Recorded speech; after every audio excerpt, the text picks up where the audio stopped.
শুরুতেই থাকছে সংবাদ শিরোনাম। আশুলিয়ায় ডাকাত দলের ৪ সদস্য ও সাভারে ৩ জুয়ারি গ্রেপ্তার, অস্ত্র ও জুয়ার সরঞ্জাম উদ্ধার। সঠিক সংবাদ, সচ্ছল বার্তা। ডেইলি দেশবার্তা নিউজ.com।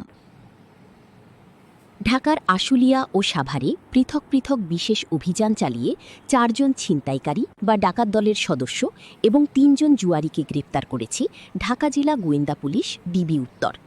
এ সময় তাদের কাছ থেকে দেশীয় অস্ত্র ও জুয়া খেলার বিভিন্ন সরঞ্জাম উদ্ধার করা হয়েছে।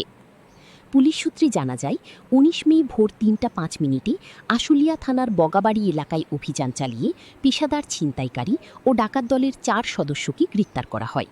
গ্রেপ্তারকৃতরা হলেন ওয়াসিম ওরফে শুটার ওয়াসিম ৩৬, মোহাম্মদ নাসির ২২, গোলাম রব্বানী ৩০ এবং মোহাম্মদ বাবু ৩৫। অভিযানকালে তাদের হেফাজত থেকে একটি লোহার তৈরি ধারালো চাপাতি, একটি সুইচ গিয়ার চাকু, একটি স্টিলের চাপাতি, একটি স্টিলের চাকু এবং একটি লোহার তৈরি ধারালো কাটার উদ্ধার করা হয়।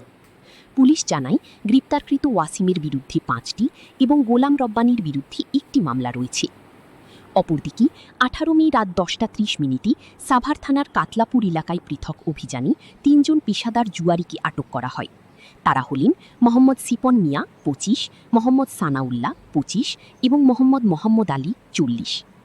এই সময় তাদের কাছ থেকে জুয়া খেলায় ব্যবহৃত এক বান্ডিল তাস, নগদ ৫,৩০০ টাকা এবং একটি বিছানার চাদর উদ্ধার করা হয়। ধৃত আসামিদের বিরুদ্ধে সংশ্লিষ্ট থানায় ডাকাতির প্রস্তুতি ও অন্যান্য আইনে মামলা রুজু করা হয়েছে। পরে তাদের আদালতে প্রেরণ করা হয়েছে। ডিবি কর্মকর্তারা জানিয়েছেন, ঢাকা জেলার বিভিন্ন এলাকায় অপরাধ দমন, ছিনতাই ও জুয়া প্রতিরোধী বিশেষ অভিযান অব্যাহত থাকবে। মোহাম্মদ রবিউল ইসলাম সিয়াম, ঢাকা, ডেইলি দেশবার্তা নিউজ.com।